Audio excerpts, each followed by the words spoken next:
Eli tämä oli semmoinen haasteellinen 1600-luvun alkupuolen tarina, ja sen enempää meillä ei ole, niin kuin monet sanoo, että kirjassa on tietysti surullista tai ikävää se, että moni tarina jää kesken.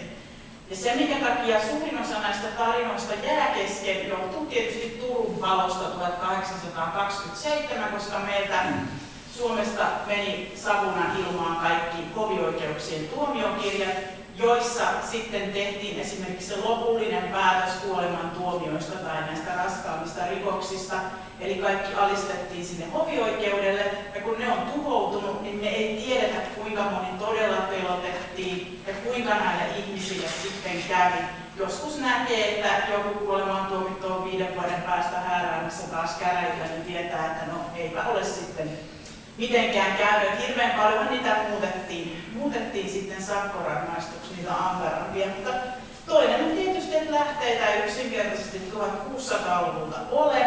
Ne on ne verotuslähteet, tuomiokirjat ja siinä se sitten onkin, mitä tavallisesta ihmisestä saadaan selville aatelisista, kuninkaalisista prinsessoista, joita paljon tutkitaan, on huomattavasti runsaammin materiaalia. Pystytään niin kuin heidän omaa ajatteluansa tuomaan esiin paremmin ja muuta sen tapasta, mutta nämä mun ihmiset, suomalaiset talonpojat, tilattomat, heidän se äänensä tulee vaan siellä esiin virallisissa asiakirjoissa ja nekin ja käräjillä usein ruotsin kielellä sitten vielä kirjurit on kirjoittanut ne tarinat ja valikoineet, mitä sitten valikoivat sieltä.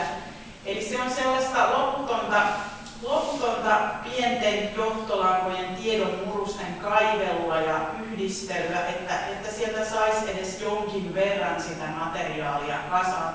Tokihan saa niin sen usein sen peruskehyksen varsinkin 1700-luvulta, mutta sitten tosiaan niin siihen, että saisi sitä niin sanotusti lihaa luiden päälle, niin se on oma työnsä.